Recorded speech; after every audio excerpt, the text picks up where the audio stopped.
structured. We have from now until lunch, in which we'd be looking at the current data vis-a-vis the overview about mobile phones in India. So what is the access, what is the reach, and what is the potential? That's from now until lunch. And in the afternoon, we are going to look at the use of mobile phones. There seems to be an echo, right? We are looking at the use of mobile phones and history. The main among these are instituting an accreditation and getting process for interactive agencies, a credit recovery process for online publishers, organizing and getting recognition for mobile value-added services industry, and for opening up the prepaid instrument in the industry. So these are some of the policy changes that he has been instrumental in. Under his leadership, the IAMAI has also been recognized as the leader in all internet and mobile value-added services research in India. The IAMAI has grown 7-fold in terms of membership and has been in the forefront of advocacy for e-commerce, online advertisement, ICT for SMEs, etc. Before joining IAMAI, Subbo was director of the ICT vertical in the Confederation of Indian Industry in New Delhi, where he worked from 1998 onwards till about recently. May I ask the second speaker, Mr. Milind Pathak, to please come to the fore. Milind Pathak is the global head of New Business 197. Milind Pathak is presently leading as global head of the New Business Unit of 197. Prior to this appointment, he was the vice president of Comviva Technologies Limited and leading the Asia Market Unit. In his twin role, he provided strategic direction and operational focus to expand the SARC-MU mandate and drives the company's content aggregation and portal management business. Prior to joining Comviva, Milind was co-CEO and country manager in Hong Kong, where he developed and managed the company's Indian business and played a vital role in building. It's okay. It's a difficult name to pronounce. Prior to that, he was with Mitsui for over 8 years as the head of new services business. He has about 18 years of experience in managing sales, business development, marketing, strategy, and operations, and he holds an engineering degree from the University of Pune. I'd now like to welcome Mr. Chirag Arora from IIT Delhi. Chirag is pursuing his MTech in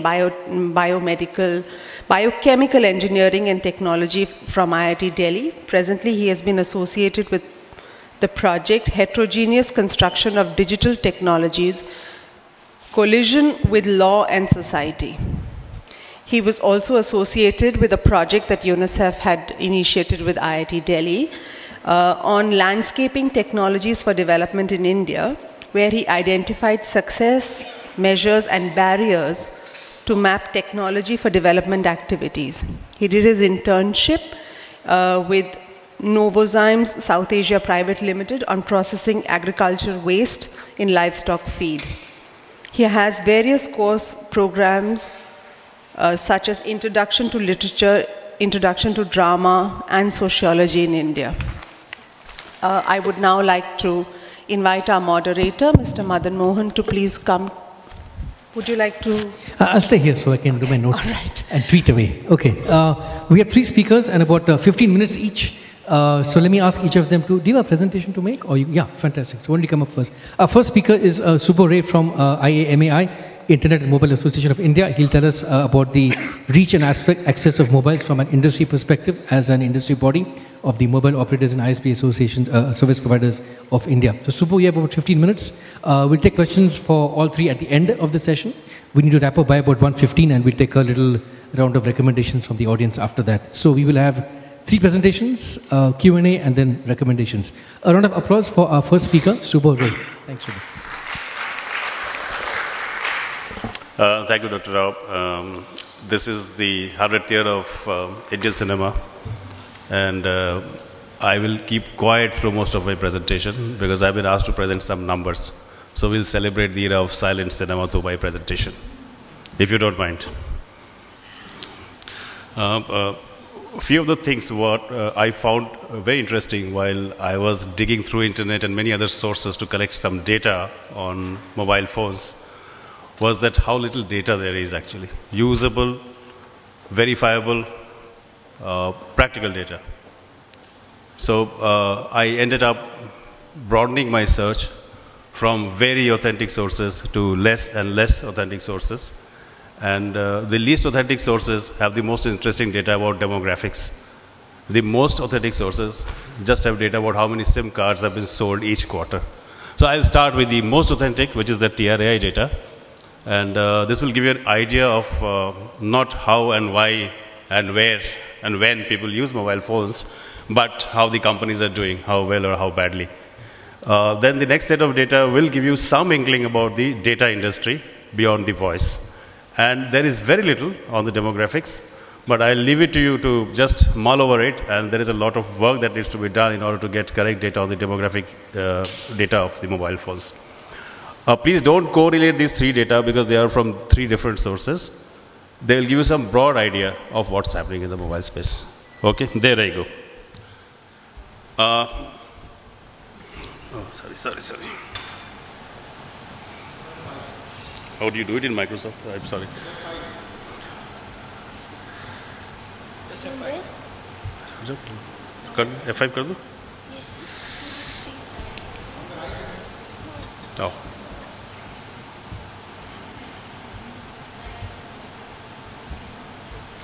Sorry about that. So the key data here is the 861 million mobile users, which looks very nice, but it's a misnomer. These are nothing but the number of SIM cards that have been sold. So they are not mobile users. Now, if you dig deeper, you will get to see how many people probably use it. I will bother you with some percentages. Urban India, there is almost a saturation, and rural India, there is a lot of headroom for growth, as we like to say in business terms.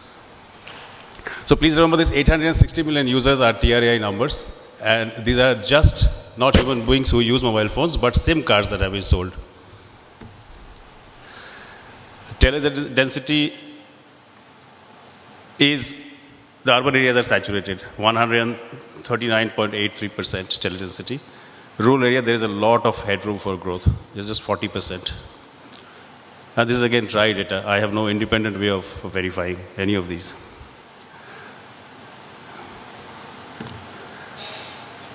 The revenues from mobile services, 1.1 trillion rupees, which is 1.2 trillion rupees, which is 2% of the global, which is really minuscule. So the mobile phone companies are not doing very well. This is another interesting thing. So we have 96% prepaid connections, roughly. Milind, I think I'm right on that.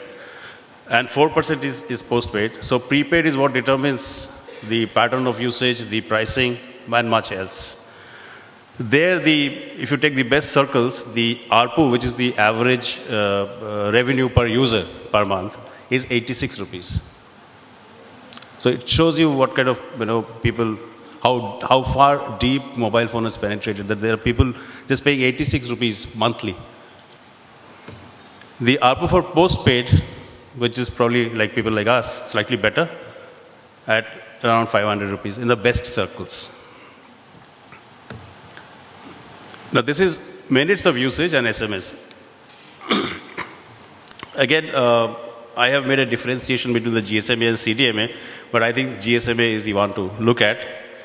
156 minutes of usage. And for that you pay 86 rupees. That's the correlation that one would probably like to draw. And you can get an idea about the pricing. This is for the, again for the minutes of usage for the CDMA guys. MO is minutes of use. How many minutes you use the mobile phone? And SMS is, of course, the SMS. How many SMSs you sent out? Average monthly. Yeah, sure. So this is outgoing and outgoing. The yellow ones are outgoing. That means you're spending, calling up somebody. And this is for the postpaid customers. The previous one for the prepaid customers. The same graph for the postpaid customers. The postpaid customers, obviously, although they are 4%, they stack up much more in terms of ARPU as well as talk time. Now, this set of data is from our own sources. We do a lot of research on mobile data with IMRB. And the previous source of data, as I mentioned, was from TRAI solely. This, we have some data on the data usage, non-voice data from the mobile usage. And there are some good findings that I thought I might want to share with you. The average person who accesses an internet on the mobile has a handset whose price on an average is 8,000 rupees plus. So you get an inkling of the demography of the person who uses internet on the mobile. That 8,000 rupees might sound cheap, but it's not really that cheap. An average monthly bill of a user who accesses the internet on mobile is rupees 460, which is almost the highest ARPU that I showed in the previous slide. An user spends 198 up towards internet expenses. So the average internet charges are around 198 rupees per month. We do some aggregation of the data numbers, largely from, with the help of companies like Millions and many others who are in the mobile data business. And we have found that the mobile data services market, which we call the mobile value-added services, is around worth around $5 billion now. And it is actually progressing quite fast. So that's on the data usage. So you have a handset value of around 8,000 rupees. You have a monthly bill of around 460 rupees for a person who uses mobile on internet. And there is the average price of 198 rupees for a monthly charge of internet on mobile. These are some of the numbers, and they are highly contested, I must say. But we are very conservative with our numbers. We are saying that there are about 61 million active users of internet on the mobile, which is going to grow to 165 million probably in the next 1 or 2 years.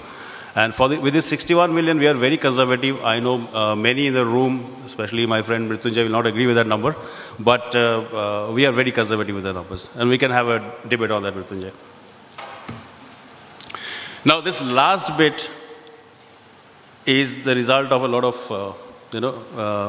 what again research companies call triangulation and many other things, which is basically a lot of internet search because there is no data available.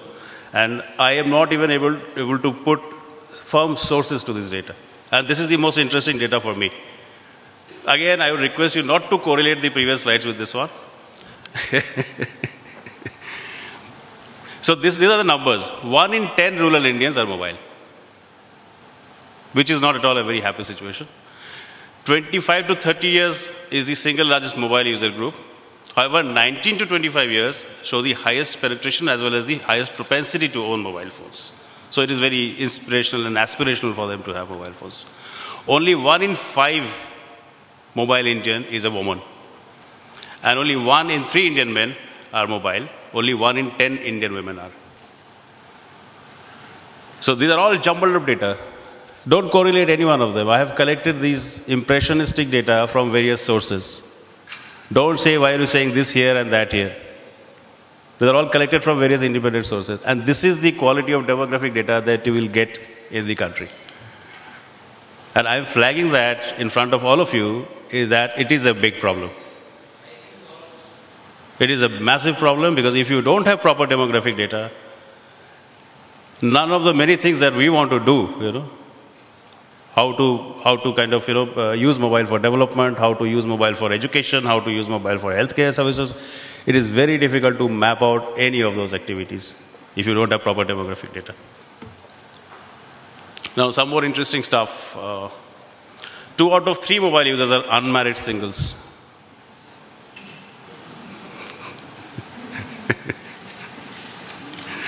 Average monthly household income of a mobile user is 2.3 times that of a mobile non-user. I think I'll end there because you'll find a lot more interesting data if you do this impressionistic search on the internet about demographic data. But I need to re-emphasize that mobile demographic data of any sort is absolutely not available in our country. And I would invite any one of you who has any good source or wants to undertake any research to help us collect some good demographic data. Operators don't have that data with them. We know it. Secondly, I think beyond data, what I've seen and read in recent months about the mobile revolution is that people are doing a much deeper political economy and sociological research. And I have recently read a fantastic book by Robin Jeffries and Asa Doron, or a book called Cell Phone Nation. It doesn't have any data, but it is a fascinating way in which mobile phones are impinging on the current social and political structure and sometimes changing them, sometimes actually accentuating them, those differences, and sometimes really creating bigger problems than they existed before. So I think there is also a movement towards the sociological and anthropological analysis of the mobile phone use, and I have personally found them to be much more valuable than some of the data that I got through. Thank you very much.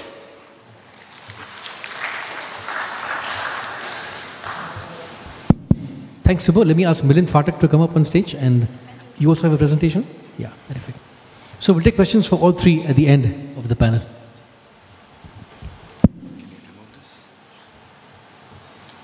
The laptop. Between a gray hair and a no hair guy, so it's okay. I think I was recently reading a book. I don't know how many of you have read. It's an old book by Nicholas Taleb called Black Swan.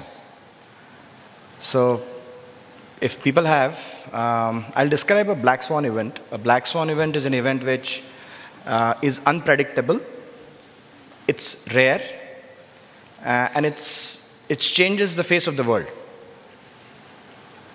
And the point is that people don't understand that in their individual or a collective capacity that something subliminal is happening and it is going to change a world. So I'll give you an example. Let's look at a scenario where you're feeding a chicken very well for a month or 2 or 3 to ensure that the chicken gives you a very good quality egg. At the end of the 3 months, the chicken would start perhaps thinking as an individual that a human being is made to feed me good and ensure that that human being treats me well. Suddenly at the end of the 3rd month, it realizes that no, the human being was feeding it because it had to cut that chicken and eat it as a piece of meat. Now that event for the chicken was a black swan, which is unimaginable by the chicken at that point in time. It is rare, and when it happens, it changes the history. For me individually, mobile is that change. We may present data, we may not present data, we may have data, we may not have data, but the fact would remain that mobile has, and the use of mobile has been the black swan in the industry, and it will continue to be so.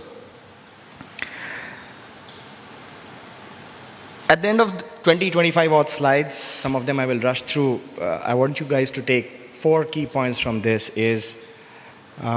It doesn't matter whether you are on mobile or digital or any medium, needs have always remained the same. They have always been basic and they have remained the same throughout the history of the world. Specifically to mobile, I think per capita consumption in India specifically is abysmally low. That needs to improve for us to take it further. Life will emerge out of shadows of entertainment. And mind you, sustainable mobile inclusion is the key. I'll elaborate that. So as I mentioned, needs have always been the same. It used to be a lot easier. Perhaps you woke up in those days with an alarm clock next to you. Sometimes maybe a radio to on it automatically. Today it's changed, it's more a mobile.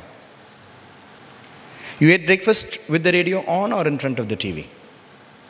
You hardly do that anymore, I suppose. You got it dressed with the radio on or in front of TV. It doesn't happen anymore. You either read a magazine or a newspaper, maybe just one, that's what you could afford. On the way to work and on the way back home, you saw ads. Billboards was very popular. Today they are there, but you don't even observe it subliminally. It used to be easier. Dinners were together,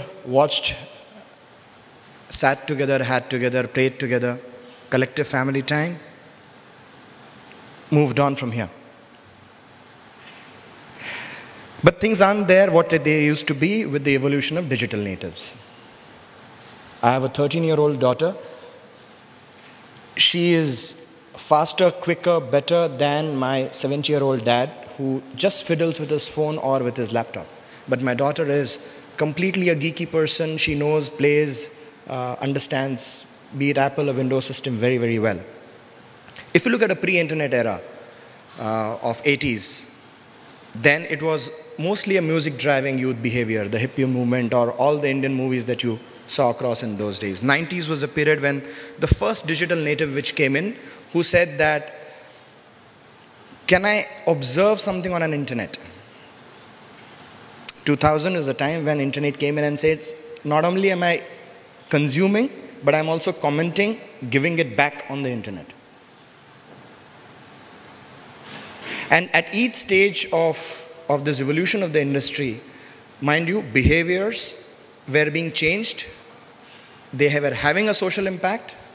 They were having a behavioral impact. The point is, it is so subliminal that we don't even tend to observe it. We just don't observe it.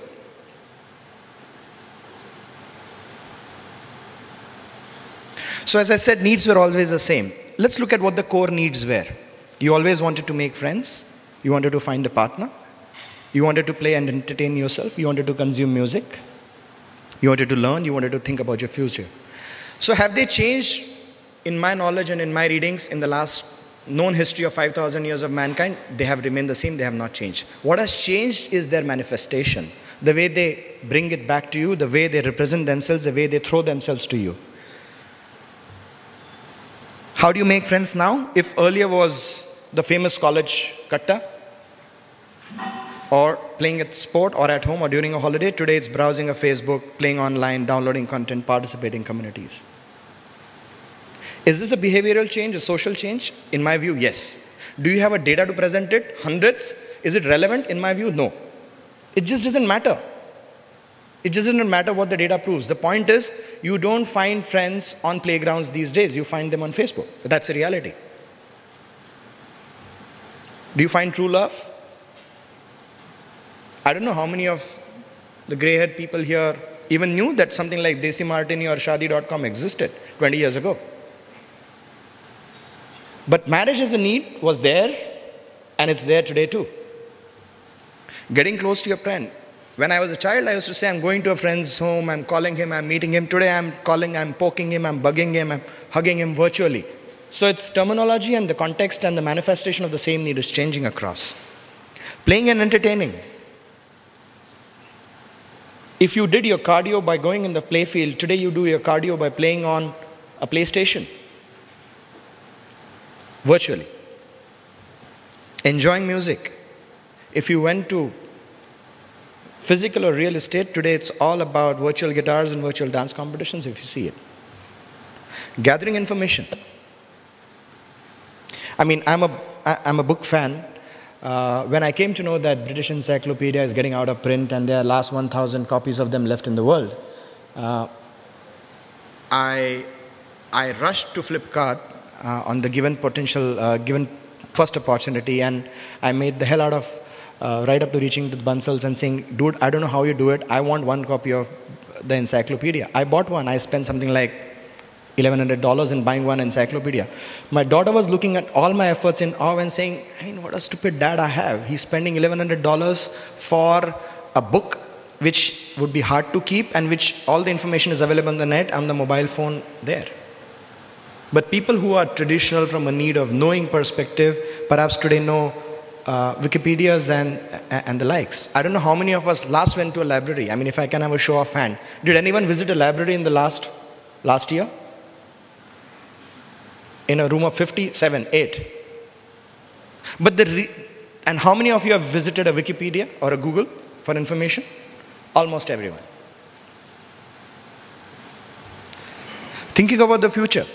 If it was college then, today it's LinkedIn, or things that you do of Indian Idols and iSuperstars with some digital properties like work relationship. If it was references, today is LinkedIn. Mobile content and mobile, which in general causes a social or behavioral change, I have no answer. Time will tell. I leave you with my first point that needs have always been the same. Don't mistake that. They would always remain the same and they would continue to remain the same.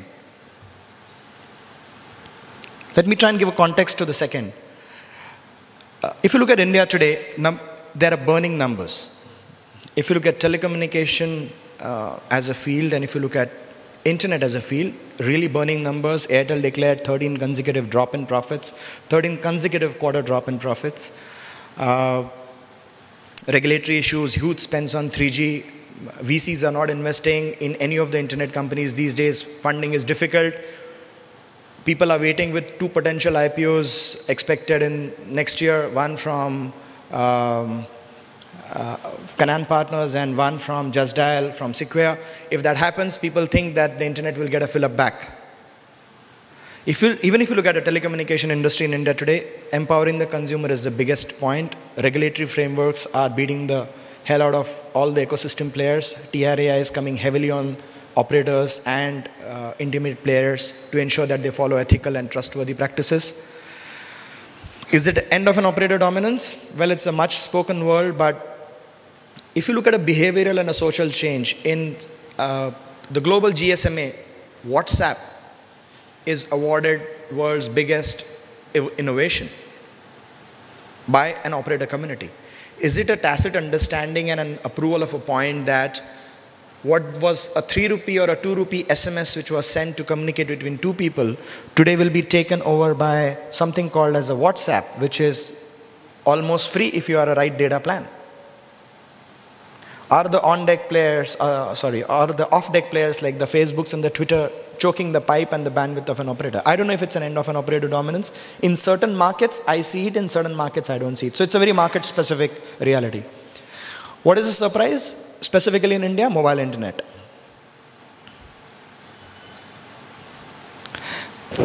Let's look at certain other trends. Communication and discovery.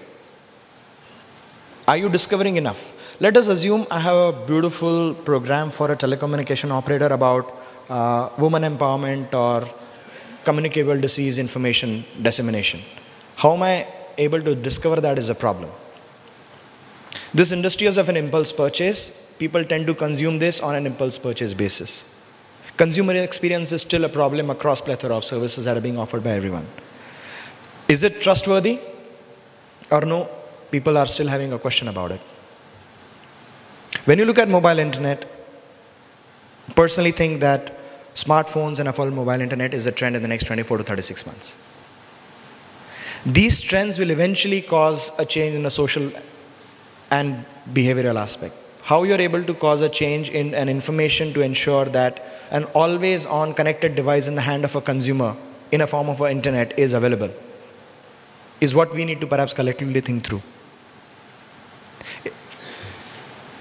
So what are the engines of growth that we see across emerging? And this is not only India, this is whole of emerging world. Maybe developed world is a bit treated differently. But if you look at it, 3 core pillars: digital goods, marketing, and payments. If you look at, about 7 years ago, I had said that the basic change in the industry will happen if and when 3 things grow. One is per capita consumption of internet. Second is per capita consumption of content. And third is per capita consumption of commerce. From India perspective, I have seen the first in my lifetime. If you look at the last 12 to 24 months of near history, you would observe that the growth rate on mobile internet penetration, adoption, consumption is growing at a 5-fold rate. Have I seen it in content and commerce? No, it's very nascent. And I believe that in coming 24 to 36 months, this will take off. Comes my third point. What is changing in the digital goods is traditional SMS and voice is being taken over by apps. That's a fundamental change which is happening across. What was earlier in the telecommunication space a telecom operator build scenario is slowly and nascently evolving to app store and non-operator charging. I think that's the two fundamental shifts that are happening. In the traditional environment, if the goods were sold in the form of product genres of games or text or interactive voices or music some way, today it is completely genre based. It's entertainment, it's education, it's health and enterprise, and so on and so forth. So if it were of various bearers earlier of SMS, voice and internet, today it is more on the genre. And this is, as we speak, happening. If you look at any telecommunication operator today or any internet industry, any internet industry company, you would observe that their departments are not structured on technology, they are structured on genres. Be it Airtel, be it Vodafone, be it Idea, any one of them. Let me talk specifically of 2 points which Osama and I had discussed. If you look at health, we have seen case studies, and it was with intention that I did not present case studies with numbers. I just presented bullet points because I think numbers would just articulate a point which would as well be done by a bullet. So that I don't see too much of a difference around it. But the point is, treatment of tuberculosis, which typically is a long drawn, continuous treatment, if done with the help of a mobile phone, people have seen sustained improvements of the way the lower segment of the society follows the instruction of a Anganwadi or a health worker and so on and so forth. Right? So it has clearly seen that a telephony or a mobile has caused a behavioral change in that lower strata of the society. I have seen in Africa phones to identify counterfeit drugs. You have a barcode. The moment you see a strip of a medicine, you take a picture of the barcode, match it with the database. If it is real from a relevant authorized manufacturer, right barcode information will flow. Otherwise, they will treat it as wrong. Doctor on call, remote expertise of delivery. All these things perhaps will have a further boost up as and when the 3G would come in across. Learn English. I don't know how many of you have studied BBC Janala in Bangladesh. It's a hugely successful program run by BBC to teach people English. We are running programs in Tanzania. We are running programs in Afghanistan on Learn English, and we have seen successful uptakes on most of these lessons, and people spending lots of minutes of usage on and as and when they consume it across. Can you imagine if you have a $20 smartphone, which is about 1,000 rupees, which is internet enabled and in the hand of a child? You don't need to cause any further social or a behavioral change. The child will do everything on his own self. It's all about self-discovery. I don't know how many of us, so this is really something which is very tricky. I don't know how many of you has ever watched, ever studied a mobile phone by looking at a user manual. In 20 years, I'm having a mobile phone since 1998. In the last 15 years, I have never even once looked at a manual. Never. It's all self-discovery. But ton loads of paper is wasted every day. Manufacturer putting a smart book in the handset case. Same is the case. Imagine a child with a $20 handset, smart, enabled with internet, and the world is there for him to explore. So if you look at it, I have spoken of the three, which is needs have always been the same. Per capita consumption growth in internet, commerce and content is must for us to change. Life will emerge beyond the shadows of entertainment. And the last point, I don't believe in grants. Personally, I don't believe in grants. I believe that as an industry, we need to cause and create sustainable mobile inclusion. Be it individuals, be it corporates, be it government, money supply is defined. It is almost as much there.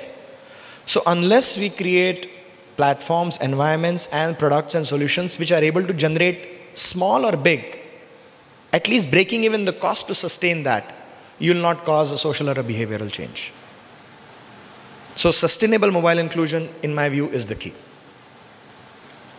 Thank you very much.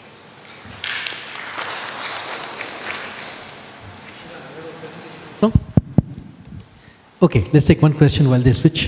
Any questions for Milind? I'll give it to you. This. Let's do it after Chirag then. He would have to do it alone. See, what I mean to say is Glaxo is okay. Genuine manufacturers, genuine packaging, that's okay. The manufacturer, the spurious drugs, they imitate a genuine manufacturer's package. Content inside is spurious. The label, etc., appears genuine because there can be 10 such packages. You know, that's what is actually happening at present. What you say is a potential area of leakage, but then I don't think that, it's with all the police and all the technology of safe house we have, you still have robberies and dacoities happen, right? So what you're saying is a valid point, but I don't think technology can give a solution. No, we are working out a track and trace system. If entire supply chain is there, in the entire supply chain it has to be there. Even that wouldn't solve the problem of someone strapping a medicine tablet with a valid cover and the tablet inside is spurious. That cannot be solved with that. It has to be linked to the quality control lab also. Yeah, For the for enforcement agency. possible. It could be. Let's come back to this after the next presentation. Go ahead, Anurag. Hi, I'm here to talk about this study that we conducted around last year, on the same time last year, facilitated by UNICEF and conducted by a group of us at IIT Delhi. As the title says, our objective was really to look at some of the activities that are going on in this space of technology for development and how we could draw some valuable lessons from these activities so that whenever one is trying to, go into this space, he can probably take some value from the lessons that we've drawn out and get his initiatives online. And so I'm going to talk about these initiatives and what we learned from them. But first of all, I want to say that technology for development is a tricky phase. It's a tricky phrase. Technology itself is something difficult to define. And development also is something not very easy to define. And for me, development is something that you do so that it sort of enables more freedom to people, gives more freedom to people, and capacitates them. And we've all talked about how technology has sort of become inseparable from our lives and how we're all dependent on it and we can't do anything, we can't even imagine life without technology. But one can't help but say that it hasn't done enough for the marginalized. It hasn't done enough for those who really need it. And therefore, development hasn't been as inclusive as it should have been. But all is not bad, and there have been some good initiatives, and there is a reason for hope, there is reason for optimism. And so we looked at some of these initiatives that gave us that reason for hope and optimism, and we tried to learn from them. So what we did was we mapped out around 65 of these initiatives, which were using technology, and our focus was more on ICTs, and we were using ICTs for development. And we took some lessons out of that, but we knew that to really connect with them, we need to form concrete stories. So we further shortlisted around 20 of them and made stories out of them and tried to see what the stories wanted to tell us. And before I go on to these lessons, I want to make it sort of relevant to this event here. And I want to talk about how mobiles can be used. And what you saw during the study was that a lot of these initiatives were moving from internet or moving from PCs or laptops to mobiles. And perhaps there is sense to that, because we know that mobiles have become ubiquitous. And there is obvious sense to that. And there are facts, like here, you can see that even internet traffic has now increased on mobiles than on desktops. And I think this is a wonderful fact, and this presents a wonderful opportunity to be used here. But there's a caveat. The caveat being that you can't just hand out technology and expect development or social change to happen. You have to think through it. And in that sense, a positive thing that we found out was that times were changing and they were changing for good. Because people were moving on from mere initiatives where technology was handed out or laptops were handed out to children to something which was more thought out, so something which was more planned, wherein the technology was able to connect with the user itself. And the plans became more focused. On the left, you see a picture of telecenter, which were becoming very, very popular when this field sort of started out, the field of ICT for Ds, in and around, let's say, the early part of the last decade. And what these initiatives were trying to do is sort of experiment, which is not a bad thing. But these experiments did not result in a very positive change. And what people understood was that they were not very focused. And they did not probably understand the users as much as they should have. And perhaps now we have changed to a model that is more understanding of the user, more focused, and has certain positive side to it. And I'm going to talk about these positive sides through the lessons that we learned. But these lessons might be reduced to mere words if I just talk about what the lessons are. And I think I should give you a story. And the story is of this organization called World Health Partners, who I hope some of you know, because I think it deserves to be known. And it's doing some very good work here. What this graphic really shows is how they work. So what they do is that the problem they're trying to tackle is that of bad health services that we right now have in the country, especially in places where there's no transport or where there's no communication as well sometimes. So what do you do with a place like that? And how do you provide services, health services to a place like that? And even primary health services. So what they do is that they looked at how there were various systems already in place which could have helped them to deliver this model successfully. So first of all, they start with a primary health center, which is basically a quack sitting in a rural area. Now, a quack is something that a lot of people would berate, and a lot of people would, condemn him and say that, he shouldn't be here, and they would probably try and replace him with their own representative who can deliver a better service. But what these guys did is that they realized that the quack is useful because the community already trusts them. And when you train a person who's already trustworthy, you can probably get the community come to you rather than you trying to go to them. And it's one thing for you to try and help them, but it's another thing for them to accept your help. Because when you, as a person, when people like us go to villages, they can't expect that you can empathize with them. But when a quack who's already sitting there tries to tell them that there's something of benefit for them here, they can probably listen to him more than they can listen to us. And to make this model more successful, what they did was that you obviously realize that there are sometimes health problems that can't be catered by the quack, and he's not capacitated enough to help these people. So they partnered with more such organizations that could have helped them deliver this model. So they partnered with some health centers which were in Delhi or Patna, which could be reached through phones or through telemedicine.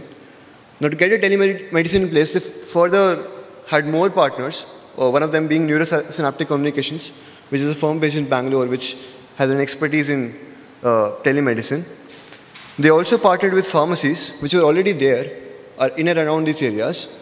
So they did not build more pharmacies, they just partnered with the ones that were already there. And one of the problems that these pharmacies face while stocking the medicines that they have is that they always try to stock out as many medicines that they can, so that whenever the new stock comes, it's beneficial. They can take in as much stock as they can, and therefore they'll try to stock out all of the medicines first and then bring in the stock. So at a lot of times you will have a lot of shortage of some in-demand medicines. To tackle this problem, they found that there was already an organization called Logistimo, which has an expertise in last mile outreach and all, and they partnered with them. So what I'm trying to say is that all these guys did was figure out who were the experts in various fields and brought them together. And this brings me to the first lesson, which is building the right ecosystem and partnerships. If you're trying to do everything yourself, you're probably going to make it messy. And if there are already things in place, there's sense to using that. I'm going to move on to some of the other lessons that we found out. But while these lessons are written as different points, they're not independent and they cross-cut each other. And you're going to see that while I talk about them. So the second point is to engage with the users. As I said, a lot of early initiatives like telecenters and let's say one laptop per child initiative, they did not really understand the users. I mean, you can give a laptop to a child, but if he doesn't understand the content, if he's not literate enough, it's useless for him. If he doesn't have the electricity to charge it, it's useless for him. If he can't relate to the content, it's useless for him. Therefore, it's important that you understand your users, you form a deeper connection with them, and perhaps that is what they were doing when they used the Quack. They were trying to form a deeper connection with the community. And the third point here says, go hyperlocal. And hyperlocality is not a new thing. We've seen it from so many years. And we've seen it, for example, like McDonald's or the Oreo cookie, which traditionally comes in this vanilla chocolate layer. But if you go to Russia, you might taste caviar in that. If you go to China, you might taste green tea in that. And therefore, hyperlocality is not new. And it's something that we know that works. And here's a pic which shows work by an organization called Planet Read. And this pic is a snapshot of the national television. There's a show called Chitrar. I don't know how many of you remember it. But what's happening here is that a Hindi song is playing and Hindi subtitles are here. Now you have around millions of semi-literate users in India who had some amount of education, but due to economic constraints, they had to leave their education and go to work. Now, initiatives like these, which are enabling them to go back and work upon their literacy. And this is fun for them. I mean, they don't even see it as work. I mean, they just are murmuring the song along as it goes. And I think it's a simple idea, but it's a beautiful idea. Moving on to sustainability and scalability, it's more of a warning than a lesson. Because what we found during our study was a lot of organizations would have a brilliant idea. And they would even convince a funding agency to execute that idea.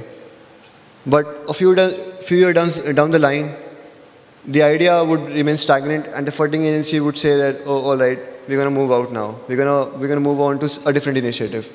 And the idea would be left there, even though it was working. So I think organizations need to plan their way and need to see that they are able to sustain themselves. And there's a very famous phrase here given by, I think, C.K. Prahlad, who said there was a fortune at the bottom of the pyramid to be used. And I know it doesn't work all the time, but I think there is some sense to that. And there is some sense to that if you're able to use it. For example, a lot of these organizations, like even World Health Partners, what they do is that they realize that preventive healthcare is something that people don't pay for. But they do pay for curative healthcare, because that is something that's a priority. And this is what I mean by cross-subsidizing. You initiate something that can get you some money, some finances, so that you're also able to execute your other plans. And also sometimes you form symbiotic relations which can help you. For example, you're looking to execute an idea but don't have money for it, but there are corporates out there who are looking to execute their CSR initiatives and they don't have a sense of what to do. I mean, sometimes they do, but a lot of times they don't. So you can probably leverage that here. And by sustainability, I don't want to restrict myself to finances. There's content as well. And that's very important. Because sometimes an organization will execute a plan, use a content, or deliver some information, and that might be useful today, but it might be useless tomorrow. And organizations just sometimes become stagnant with that, and they're not able to evolve. And it's very important to always monitor your content and see that it's relevant each and every time you go out there. Then you come to evaluation. And obviously evaluation is important, because if you don't, you're going to hit the blunt takes over and over, and it's not going to make a difference. But by evaluation, I don't mean merely counting. You can have a mobile app and you can say that, okay, this app is functionable in 10 million mobiles. But you can't say that 10 million people are using your app. Because as this quote says, this is attributed to Einstein sometimes, and sometimes to this gentleman here, William Bruce Cameron. I wrote William Bruce Cameron first because there are a lot of quotes already attributed to Einstein. So probably there's justice to attributing this to him. But what I mean to say is that you're going to you got to make sure that this is happening. This is social and behavioral change. You just can't state some numbers and say that you're successful. You got to make sure that you're effective in what you're trying to do, and therefore you're gonna map out your evaluation strategies so that you just don't come up with mere stats, but you come up with something that's able to prove that there is in fact a social and behavioral change and of the nature that you were trying to achieve. And finally, I come on to using technology smartly. As I said, you can't just hand out technology and expect change to happen. And you can't hand out any technology without thinking about the fact that is it useful or not. So therefore, you got to realize how do you use technology smartly.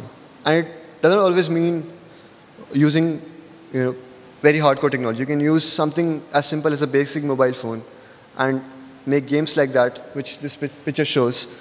It's a snapshot of a game made by an organization called ZMQ Software, which I think also features in the draft paper that we have.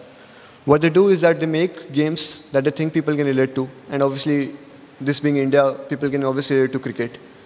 And what they did was they made this, So they made this game and used it to increase awareness about AIDS. And as I said, it's a simple idea, but it's a beautiful idea. And I think what we got to realize is that technology should not be used to replace what's already there. It should amplify our human forces. It should amplify the efforts that we're already making for development.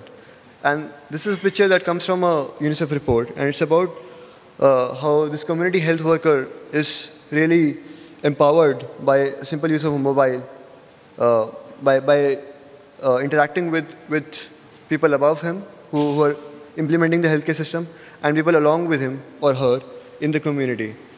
And it strengthens the social dynamics that are already there.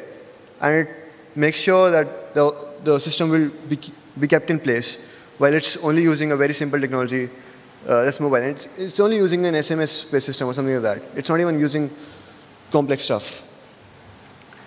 And finally, I want to make some remarks while we, some things that we found while we were doing this research was that there are a lot of gaps still left, in the sense that there's a lot of uneven sectoral and geographical distribution here. For example, there were almost none of the initiatives were working in Northeast. And people were still not reaching the marginalized, and they were still trying to make apps which would be enabled on a GPRS phone. I mean, the farmer would not have the GPRS. You got to realize that. And talking about the collaborative platform, I think this is a good place to talk about it, because I think this is one such platform.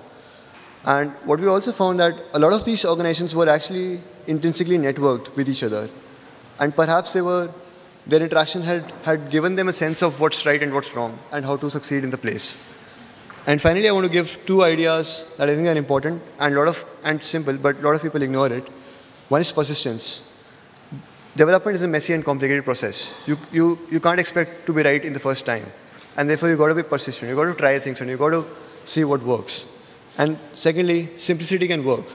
I mean, we're talking about some big problems here: education, sanitation, healthcare. And I know these are complicated problems. But what we often do is assume that complicated problems have complicated solutions, while they may have very simple solutions. And a very simple idea can go very far. Thank you.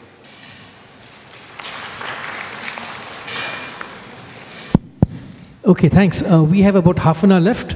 We can do a bit of Q&A, but I'd rather that we move more to recommendations and suggestions. So who wants to jump in?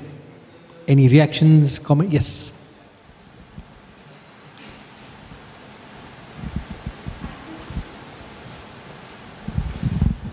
It takes a few seconds to come on. So. Few seconds or okay, it's there. Thank you for all the presentation. I just have an observation or a comment or a question on which you can answer. Most of the time, there are numbers and case studies.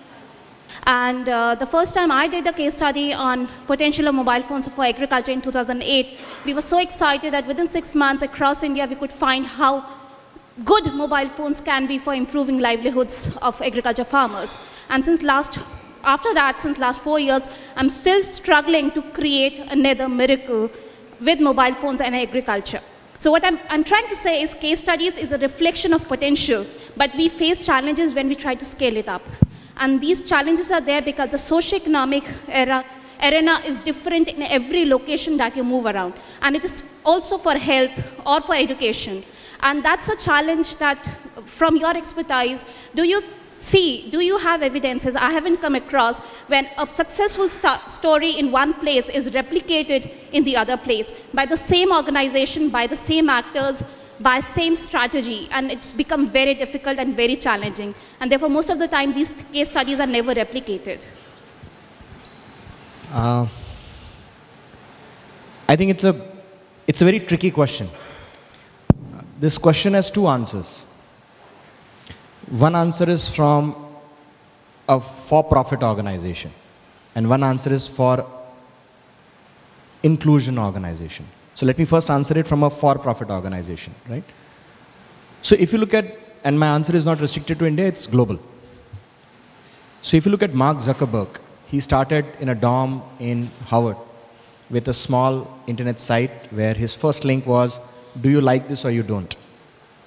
Do you like this girl on a Friday party or you don't? And that has turned into a, last and counting, over 1 billion active users on a social network, valued at close to $100 billion as a for-profit organization. It came out of nowhere in a dormitory of a Howard. To give a parallel about a farmer, what you say is right. The problem is you have not been able to find commercial value propositions because you are essentially trying to target a segment of a market who, by the philosophy of it, has a challenge of income disparity. So for-profits are still struggling to find the right commercial model and a right scale and a go-to-market. You know, you look at ITC, you look at Tata, you look at Mahindra, you look at all these Indian companies, they have been struggling with their e-chopals from a revenue and a growth and a profitability perspective, right? And you could find tons of material and data on that. Now let me try and answer this from a non-profit perspective. There you talk about the social and a behavioral angle. Are you really the right kind of a literacy to adopt to this technology? Is the adoption curve easier because of low cost of entry, or is it easier because of linguistic issues, or is it easy because of technology adoption? So there are multiple facets to it, okay? To support this point, I'll give you one more example. I was in Kenya about a month back in Nairobi, and I just landed, and I was traveling from from airport to the hotel, and by mistake, whatever well-traveled I am, I forgot to convert dollar into the Kenyan currency. So as I was driving, suddenly I realized that I have no local currency, and I told the driver, listen, I don't have a local currency, let's go to the nearest ATM. And as the coincidence of chances, I couldn't withdraw money at the ATM. Now I'm stuck. Now what do? I'm in an unknown city at something like 11 o'clock in the night. I called up one of my colleagues who's a Kenyan resident, and I told him, can you do transfer of money to that guy? That guy in a fraction transferred through his M-Pesa money into the driver's wallet, and I was relieved. Now, that Kenyan driver and a farmer in India from a socio-economic pattern wouldn't be any different. But he in that country, which is perhaps on as much an economic indicator as what India is able to adopt a technology, transact in it, and do it. So I think it's a matter of who is driving that change. Whether that change is being driven by for-profit organization or is being driven for non-profit organizations, and what kind of a reach that organization has. So it's really very, very contextual. Okay, so that's one good, yeah, go ahead.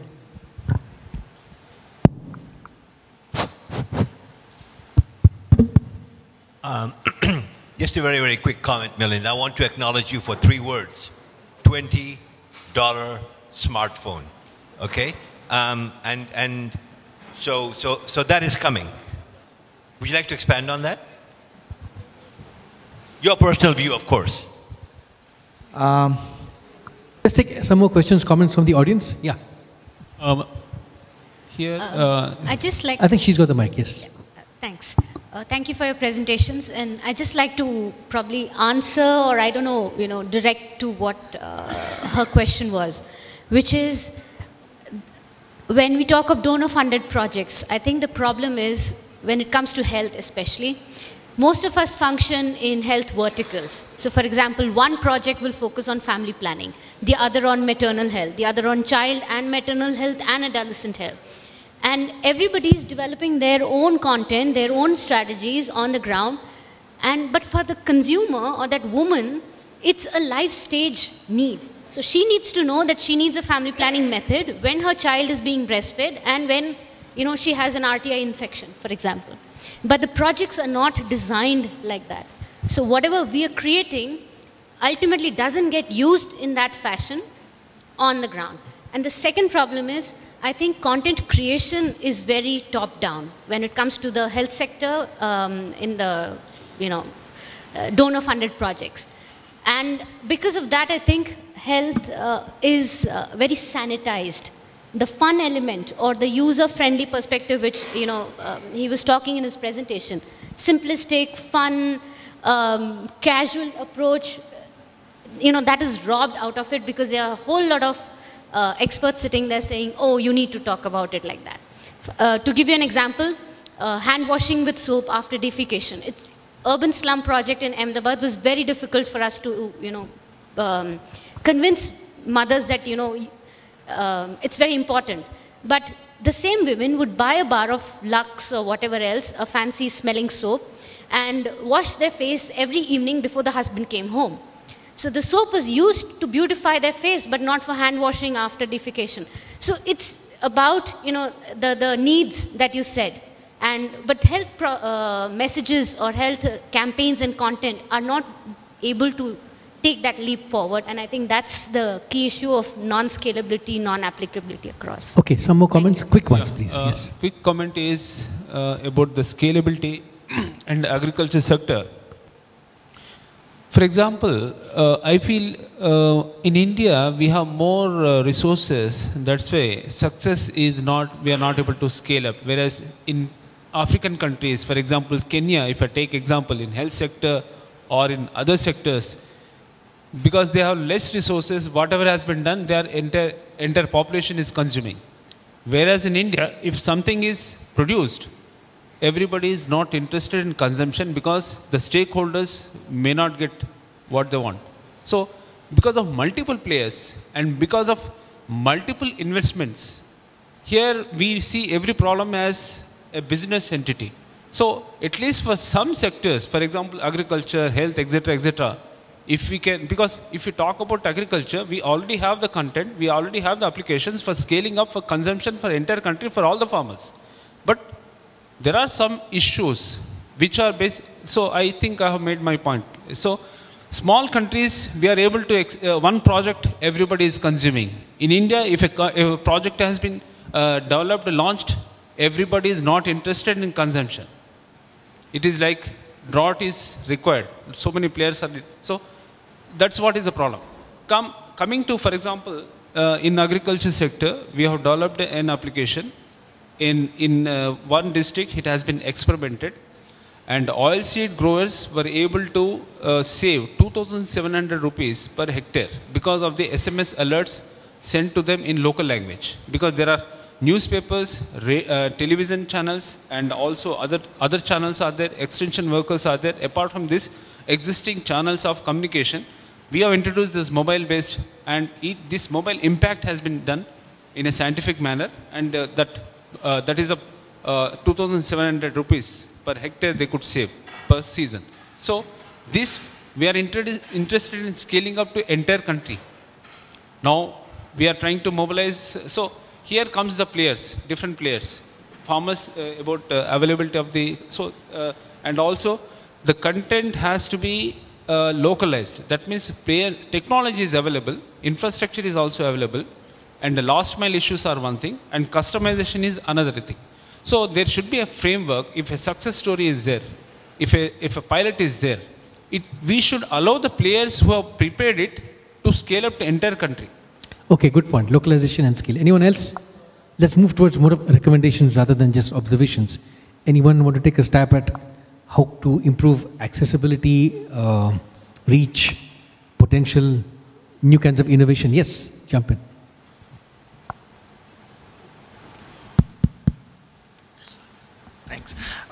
This is just to take from the first presentation, you talked about data sharing, the lack of available data in the mobile space.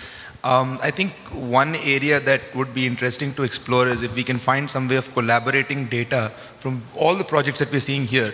Everybody has their own data. If there's some way of sharing that data, obviously it requires a lot of credibility in the part of the person who's doing that aggregation to be able to do it effectively and to do it in a manner that works. But if that can be worked out, I think that would be the first place to start, is if everybody can pull in their data and start to draw some conclusions from that which are realistic, then we can start to make some inferences about what kind of changes can be induced and how.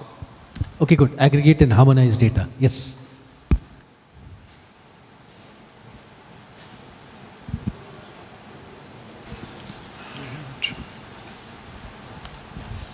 Yeah, go ahead. Yeah, I think I can be heard now. I think one of the things we need to keep in mind here, which is actually a plaint which works generally for the communication for development world, is the fact that very often when we talk about behavior change and social change, we keep talking about a demand side creation. We hardly talk about the supply side, which is where that presentation talking about an ecosystem makes a lot of sense. Many of these are in silos, many interventions are in silos without really looking at the supply side, because the supply side is usually the harder one to achieve, to set in place, requires government collaborations, requires multiple partnerships to set up. And as a result, we end up creating one application, one intervention, which is designed to essentially create a demand for a service or create a bit of awareness within a community without looking at how to service that once it starts off. So the ecosystem part of it is something I think any intervention, any development project needs to concentrate on a little more. It's been something that's been a key in many previous communication for social change projects. This is no different if we use a mobile technology to service the same thing. Okay, yes. Alka, you had something. I just wanted to also understand a bit more, if there is any data, and I look upon the panelists here, on the kinds of phones. So we've spoken about smartphones, but when I went into the field and we were trying to pre-test some mobisodes that we had done, the kind of phone that is available is such a basic phone that it oftentimes even doesn't have video compatibility, if I'm using the right technology, the word. So is there any information, and if there isn't, what is the way to get information vis-a-vis the kinds of phones that are available with people? And of course the point that Ram just made about the entire ecosystem. So it's very easy to develop one thing, and we have a room full of practitioners who've tried various models, but then what happens after that is something that we have to crack this afternoon. Any comments on that? Maybe multiple platforms, those kinds of things? I think if you look at phones, right? So 5 major manufacturers, Apple, Samsung, Nokia, HTC, LG. I'm letting go Sony Ericsson, I mean Sony per se. So each one would develop the phone on its own basic parameters, features, and you have tons of you have iOS, you have Android, you have Mango, you have Bada, and you have failed iOSs and Symbians and Java and so on and so forth. So I understand that a common consumer would typically be tired or confused about what should be used and what cannot be used. So without getting into those kind of jargons, I think fundamentally I'll answer both your question and the gentleman's question is, for me a $20 smartphone is a one which is able to do call, SMS, data, is able to put the SIM without removing the backflip and the battery, is able to have a charge for at least 48 hours, okay, and is able to do good capacity and a memory. If these 5 or 6 things are met, everything else will fall in place when it comes to smartphone. Right now, this is available in the range of about 4,000 to 5,000 rupees. My expectation is that as we grow, it will come to about $50 for sure. $20 is a challenge, but I'm sure people are working on it. We're also supposed to come up with some recommendations on innovations. So, Anuraj, you want to say something about how to do more innovative stuff? After you.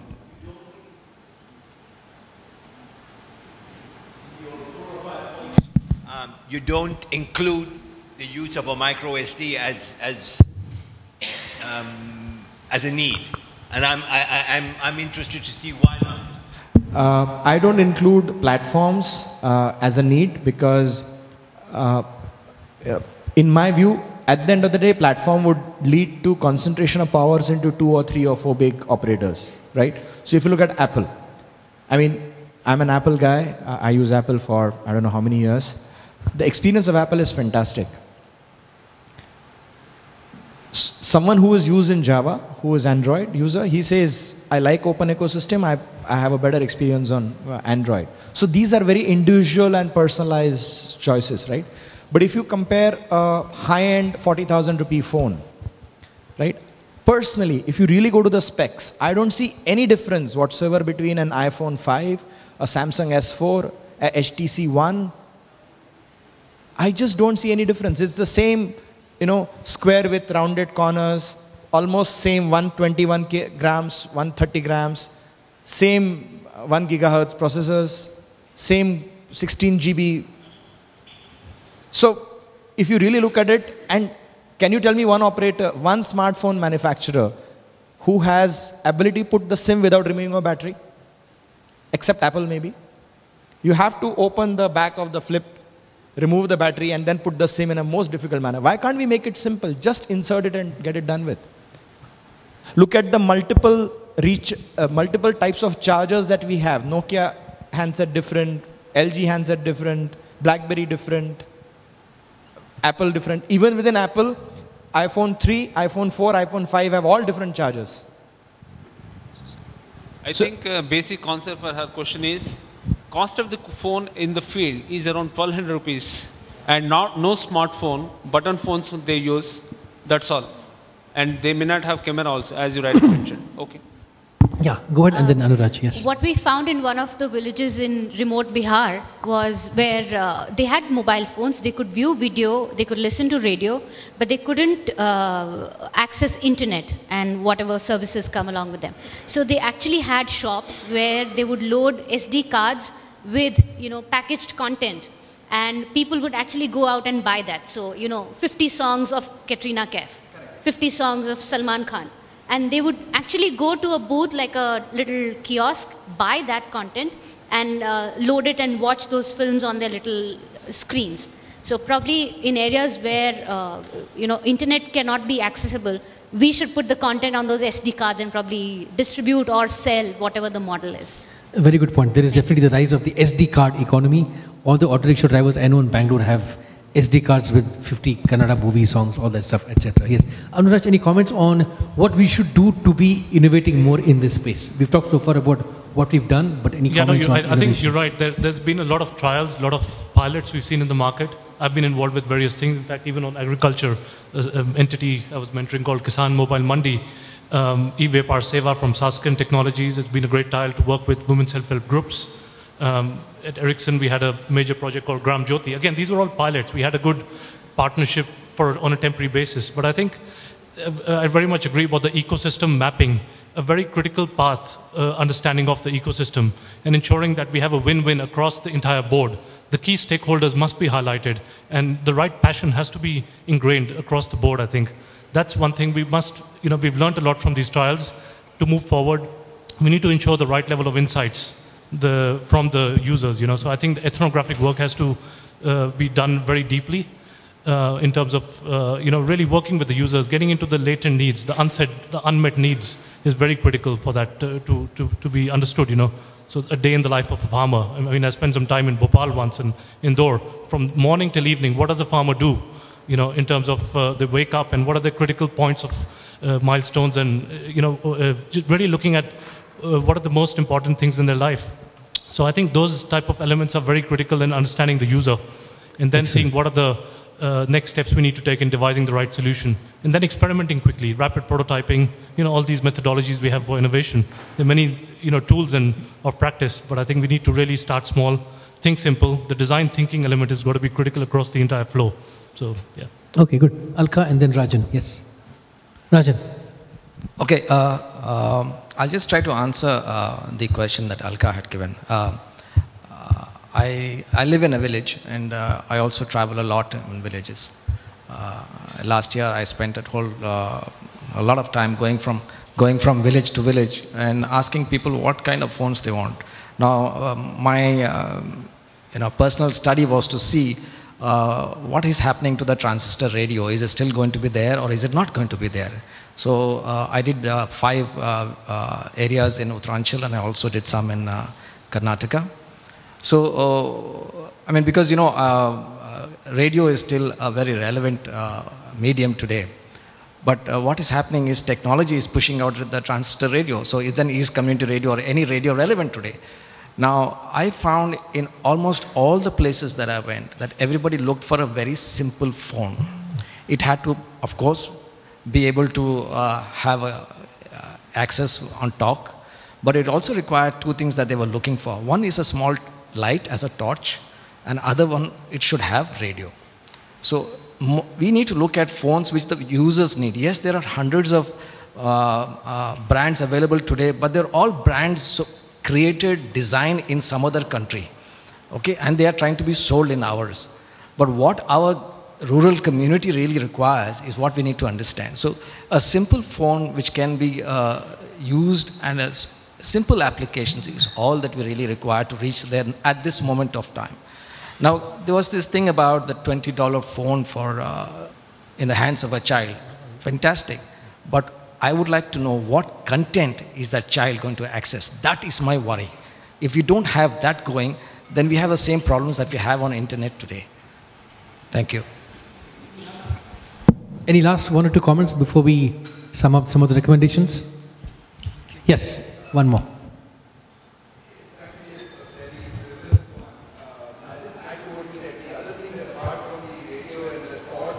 SMS, you also need dual SIM now. Dual SIM is the new one. So, but that really covers the board as far as I see it. I think he captured the entire requirement set that people in villages are looking for. That's exactly what my experience is as well. Just wanted to validate that. Osama, can you just sum up some of the recommendations from that list? We have summarized maybe 10 or 15 things here, but if you have any of the others, you can catch us in the lunch break and then add it. Yeah. I just read it out. Easier that way. Okay. So there's some that Osama has typed up, but some of the other ones that come up to mind are data harmonization and aggregation, moving from more top-down to bottom-up methodologies, an exchange of best practices in prototyping, so this whole lean startup kind of a methodology, looking at extinction timelines also of older media like transistor radios, etc., and of course harmonizing data across multiple devices, OSs, etc. Ooh, there's some color thing here. Psychedelic UV ultra, right? But I was just wondering that since we were talking about numbers, statistics, current available data, what does it give it to us? We need to have comments like that which can allow us to take the recommendation, which can give us an idea that what was missing and what was there in those data that we learned from these 3. Like somebody said also earlier that there is hardly any data available, in this area. Subodh said that it was difficult for him to make the presentation to really show how the social and behavioral change are happening. So clarity on metrics and sense making. So that means we need to look at, go deeper for finding the real numbers. Somebody suggested that we can use, Arjun suggested that we can use all our stakeholders who are working on the ground to, use them as resource people or their projects and do a survey or another level of survey. Deep research required, of course, going into diverse penetration of mobile for analyzing SBC. Aggregation of relevant content. Somebody said that there are happening parallelly the same thing. I am working, the other person is also working on the same one. A lot of investment parallelly going because they both are funded in some way or the other and developing the same kind of data. So for the correlation of data, information and content, it is important to create metrics maybe. So that is one of the suggestions. Also go deeper into what kind of platforms available, what kind of devices available, and in terms of the affordability, so we can have a metrics on those kind of things. Top-down content, somebody said, is a lot of top-down content happening, but not bottom-up. And mobile being interactive, it is very likely that we can work both ways. So how we can find maybe research to find out if that is happening with some. But many of these will be answered in the next 2 days, by the way, because you will hear the cases now. Ecosystem partnership is very important. That was some of the things. Understand your users, deepen interaction, go hyper-local. Goes without saying that you have to really go very, very local to find out the SCB. Amplify or strengthen human forces rather than replace them. Simplicity works, be persistent. Any points that you would like to add here, then I will start jotting down.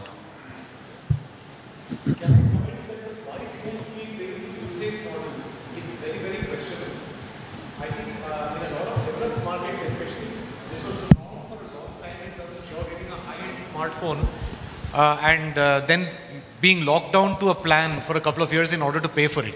That doesn't work and I think you'll bear me out, I think it doesn't work in a low ARPU kind of situation at all. Because when the usage is so low, it's very hard to subsidize that cost with a lockdown plan. In general, globally, there's a backlash against being locked down to a plan. A lot of people preferred unlocked phones because they want to be able to switch service providers, switch to more economical plans. Things like that. Being locked down is no longer the norm where I'm concerned. I think that may be a difficult thing to take as a recommendation for me. Don't erase it on my say-so. I want to hear other people say something about that as well. Okay, so. Any other additions? Yes, go ahead. My point is related to data that we are talking about. Census in India is a massive exercise, as we know. And if you want quantitative data, it's a good source of information, and they have information on mobile phones by gender and by areas and all. So one of the recommendation can be that we should look at what it offers, and in the current scenario or in developmental perspective, what we need, and then we can advocate with census authorities to include some more information so that we can have those data. Apart from census, you have readership survey and some more national level kind of surveys related to HIV, I am aware of, which is related to youth and all. So maybe there also, because now the time is changing, they have been looking at media, but not in terms of mobile, because it's a new phenomenon. So maybe we can look at all the sources of information, and we can advocate to include, some relevant information about mobile in them. Thank you. Okay, census and other data. Any other additions? Yes, go ahead.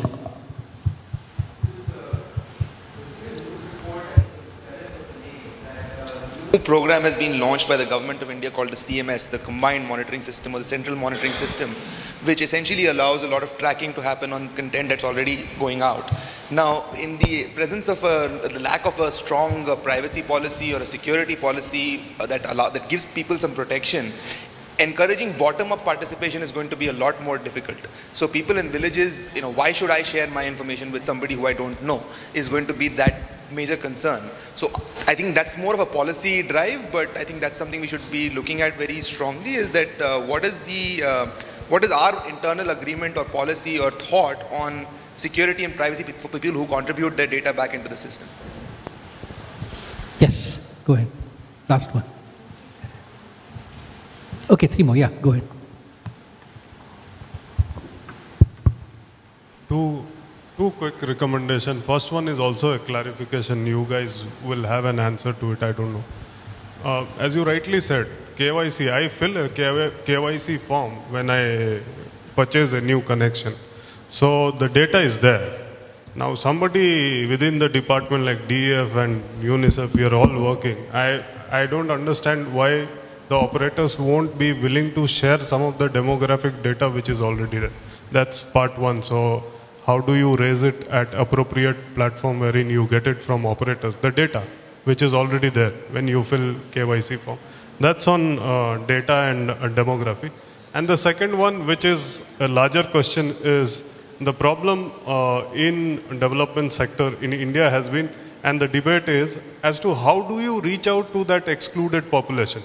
So that excluded and marginalized population, we will still have to see whether mobile has reached, if it has reached, whether it's a 1,000 rupee mobile or 3,000 rupee. Because I am working in Jharkhand now. Out of 24 districts, 18 are moist infested district to say, and we know reasons for it. I won't go in detail. So you have large chunks of excluded population who still do not have access to basic needs or facilities or services that we are talking about. So there should be some recommendation on that as to how do we reach out. Okay, two more and then I'll come back to you. Yes.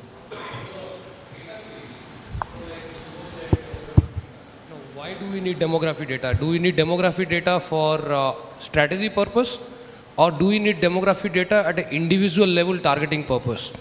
If we really need it at a strategy purpose, then that data is available. Enough data is available. Though census doesn't have it. Census didn't count individuals as mobile user and internet user. They only counted households as mobile or phone owning households, and that's 53%. Then there are other government sources. If you look at NSSO rounds, multiple NSSO rounds, they have that data. NCAR recently finished a study called Nishi. The report is not out yet. That's a 500,000 household enumeration exercise. So Nishi would have that data. Then there are multiple surveys done by various market research companies who would be collecting anywhere around 70,000 to 100,000 or 150,000 individual profiling. They would have also profile data. So basic profile data is definitely available for a strategy purpose. Now, if we want to know whether this person is a male or a female or particular age group attached to a mobile number, KYC is not done. KYC is like implemented for only last 3 to 6 months. Before that, it is a very disintegrated process. Operators are now forcing their agencies who do KYC to fill the forms, and that's because DOT has started charging fines. So over a period, this will be available at an individual level as well. Then, if you look at, again, targeting purpose, we have various people who has got some data and certain numbers. May not be the overall 500 million, 560 million individual mobile users in the country, but there are small pockets. Like 197 would have data. All the mobile recharge companies, would have data. Somebody like a missed call company would have like data. Privacy issue, what you mentioned, that's not a concern at all. We who are sitting here probably are bothered about our call volumes and don't want to take SMS and calls. Otherwise, the DNCR or DND would have been a really successful thing in India.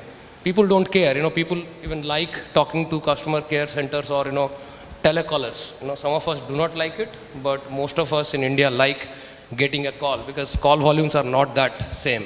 So from that point of view, data is available. Okay, data is available. You can reach out to people. Then it is about the platforms. If you look at platforms, obviously how it will span out, nobody knows. But Android will definitely be one of the largest platforms because it's like the way PC was largely Windows, mobile would probably be largely Android. So 1,000 rupees, 2,000 rupees phones, data enabled, will come with Android more often because there are now, it is not a manufacturer specific thing anymore. It's a free OS. Yeah. So that will happen. So from the communication point of view, two-prong, one is Android and rest all WAP is possible. Now why the guy will open the data pipe on phone is the bigger issue. Because you can create the access. Today operators send, the moment I put a SIM card, prepaid SIM card, I get a message that activate your GPRS. Why would I activate that? What is the reason for it? Any other points, or let's move? No, this is the point. So this is the major point. You can drag the horse to the pond, but will the horse drink water? We should figure out that first. Okay, Rajan, yes. Last point. No, there were two more there. There's two women there, yes. Well, hang on, yes. Rajan, just shout. Your voice is loud. I think there's something really wrong with the acoustics and mics in this room. Okay, can you hear me now? Yeah. Yeah. One thing that I would like you all to see, if you are going to do a kind of a study and a research, is do not overlook the reach of the mobile as a shared device. I know. Now, in a lot of villages, one phone is used by the family. So that is something that we need. I don't know how we can capture this, but I think this needs to be understood a little bit more. And the other thing is about, looking at social and behavior change. I think a lot of development agencies have a very small window of intervention for social change. You say, okay, I have an annual work plan, and in this work plan, I must achieve this. I mean, come on, let us go beyond this. We need to look at social change on a long-term basis. So your annual work plans need to be 5-year work plans, not 1 year and 2-year work plans. And this is, I think, having worked in this sector for some time, I know this is the disease that we suffer from, and we don't know how to get over this. But please plan for 5 years at least when you work with somebody on the ground. And ensure that when you plan, when you move out of the intervention, there is a scalability or even sustainability built into it when you design it. The most of the failures of pilots is because of this. You put all the unnatural elements into making your pilot work, and when you pull those out, it collapses naturally. So I think this also needs to be really thought through. Thank you. Okay. 2 comments from this table here. Yes. I have, all right. No. Why don't you take? Sorry. No, I don't know whether you, Osama, you have already noted down about the mobile fund transfer, mobile money for the beneficiaries, the last mile beneficiaries, whoever is getting the money, Asha or Anganwadi workers, they can have mobile wallet for a direct cash transfer to the beneficiaries. So that's one point I think you can add. Yes. And the last one. I have 2 comments and 2 things to share. The first is about the mobile transfers of money, service provision. These are things that are happening, and we need to be aware of it. I also feel that we need to get out of the illusion that even in the rural areas, the remotest of areas, there are no mobile phones. I used to work in Gujarat, in Valsad, in one of the Dharampur and Kaprada blocks that are 100% tribal. And they are the most remotest and poorest blocks. They are amongst the 10 most poorest blocks in the country. There were mobile phones. Pan Parag used to reach there. It's just that the mother wasn't breastfeeding. So sometimes we think that people are very poor. That's why things are not happening. The same family is also spending 20 to 30 rupees on bangles during events. So this is one thing which I wanted to point out to Sanjay. I also feel that this workshop will be more focused if we can spell out certain behaviors that we want to change and who our target group is. Because here we are talking about smartphones, Androids, Apples. Can we focus attention on the simplest phone and its usability for maybe the low and the middle poverty line population, because that's the sector who we work for. So which is the behavior that we want to change?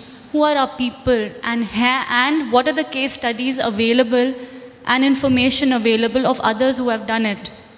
And my last point, I'm sorry I'm taking time, but my last point is, it's also good to accept failures and inform the audience of what things did not work. There are a lot of things with mobile technologies which have not worked. And we keep making the same mistakes over and over again. And probably in forums like these, the white paper or position paper should clearly mention things that have not worked. So it helps us that, okay, we won't do it. Thank you. I think some of the panels tomorrow and the day after talk about these other issues you mentioned, but I think you have to wrap up now. Probably after every session, the things that really did not work. Yeah. Learning from failure, the wisdom of failure. Okay, Alka, any last words before we finish and move for lunch? I think Osama and I will sit and summarize some of these afterwards. But over the lunch break, we can also discuss some of these issues. Yes. Last thing I want to do is ask each of the panelists to say a few words each maybe about the discussion so far. I just want to make a point that what the lady said. I disagree with her on one small point. And allow me to disagree with her on that. Every adoption of technology or behavioral social change needs a trigger and needs early adopters. Right? And then that early adopters cause mass change and then cause a ripple effect, and then it becomes a social phenomenon. Case in point, Nirbhaya's case in Delhi. What is it? Nirbhaya's case in Delhi. It was a trigger of a silent protest march in Delhi streets, which became a gigantic event in 30 days all over India, including Newsweek doing an editorial on that.